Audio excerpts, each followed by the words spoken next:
During his Islamabad trip, Li inaugurated the new $230 million Gwadar International Airport, though he did this remotely, 1,400 kilometers away for security reasons. The airport is located in Balochistan province and is part of the more than $60 billion series of infrastructure and energy projects known as the China-Pakistan Economic Corridor, CPEC, which was formally launched during Xi Jinping's 2015 visit.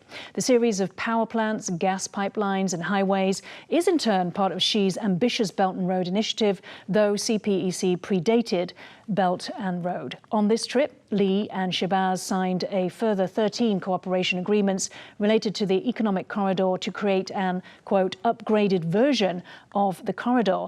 In this map, we can see the connection from Kashgar in China's Xinjiang province to Gwadar port in Pakistan's Balochistan province, avoiding the Indian Ocean and the strategic Malacca Strait.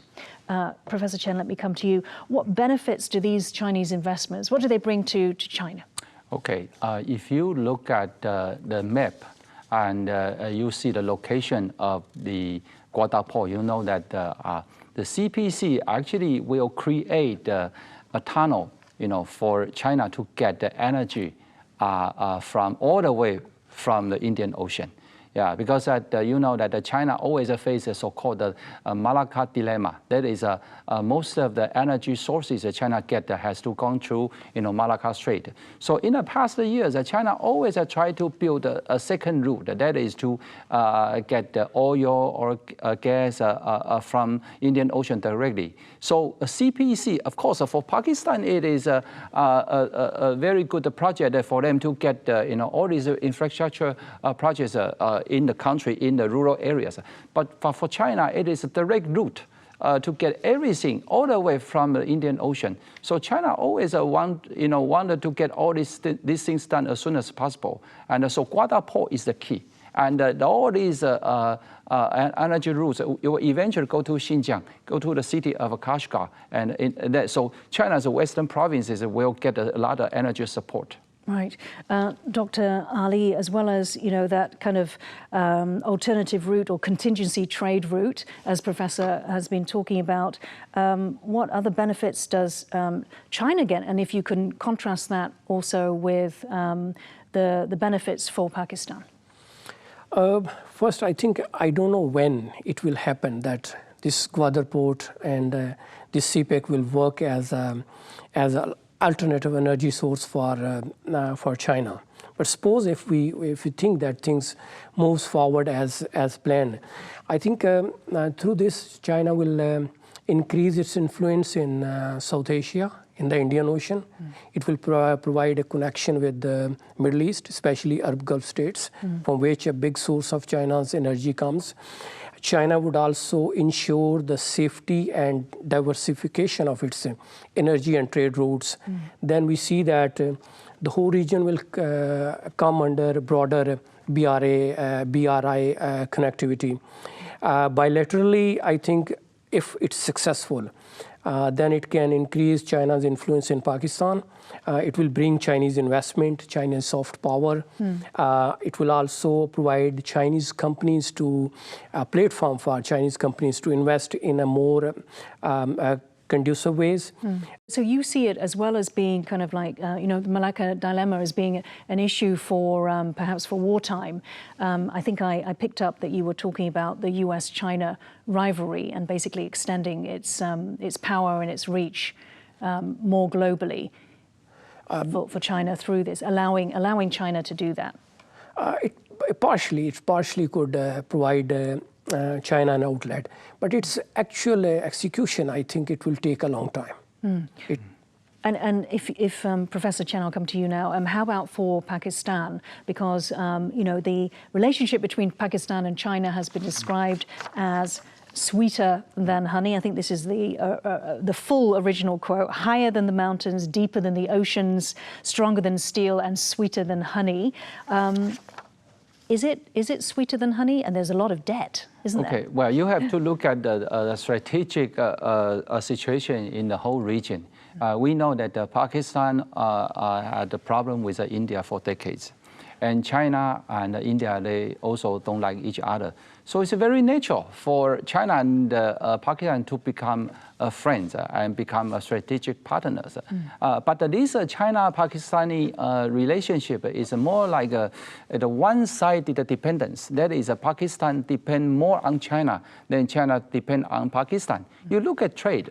Every year that Chinese sell like 30 billion of goods to Pakistan, but Pakistan only sells 3 billion of goods to China. So even in trade, there is a one-sided dependence.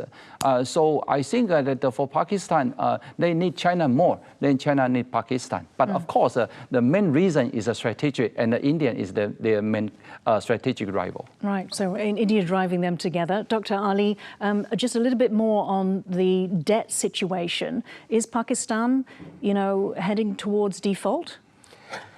Actually, if Pakistan did not improve its economic condition, industrializations, and especially export-oriented products, then certainly it would have severe debts, not only due by China, but also by other countries. Right. Okay. So you don't see that necessarily China is a major part. It's 30%, I think, is owed to China. Yes, actually, it's not a major. Pakistan also owes a lot to other countries, especially to IMF and World Bank. So it all depends upon how Pakistan addresses its domestic economic conditions. Right, okay. As China and Pakistan's economic relationship sees some strain with mounting debt, their military ties are becoming more prominent. China is Pakistan's largest source of major arms. According to the Stockholm International Peace Research Institute, Pakistan received 44% of all major arms exports from China between 2000 and 2023. For example, Pakistan's Haida battle tank is a variant of the Chinese VT-4 tank, and Pakistan has procured Chinese fighter jet J-10C, Vigorous Dragon, Wing Lun 2 armed drones, and ordered 8 Hangar-class diesel attack submarines. Furthermore, Islamabad and Beijing are jointly developing the jet fighter JF-17 PFX, an advanced new version of the JF-17. And they have also jointly constructed the Al-Khalid main battle tank. So, Professor Chen, this is a very strong military relationship, as we could see. Pakistan denies that China is helping in its ballistic missile program, but the US has just in September sanctioned Chinese companies for what it says was, let me get the right words, knowingly transferring equipment under missile technology restrictions. What kind of a threat does, the support of Pakistan by China, especially in nuclear weapons, what threat does that pose to the United States and to India? Well, Pakistan already a nuclear state. They already have nuclear weapons. But when we talk about the military cooperation, what the international society now is trying to do is to prevent development and also proliferation of ballistic missiles. Because if you acquire a ballistic missile, then you could project your military power to a much longer distance. So there is an international, I would say, mechanism preventing the transfer or selling of such technologies. But I think for Pakistan to acquire a longer longer distance ballistic missile, it's a natural consequence for any country, to strengthen its own security. And we see that China and Pakistan already jointly develop fighter jets and also other high technology arms. So I think that in future, this is an area that we also have to watch. Right. Yeah. And Dr. Ali, so how big a concern is it for the United States? I think actually this is the recent U.S. sanction on China is more a bilateral. It's not by any international body or any international regimes. So it's bilateral, and I see it's more in the context of U.S.-China rivalry. U.S. has been imposing sanction on China in many other ways.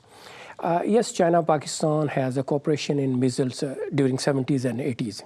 But as China enter into international non-proliferation regimes, we see China acting more in line with international standards. So I do not see this really big issue. I see more this in the context of Sino-US rivalry.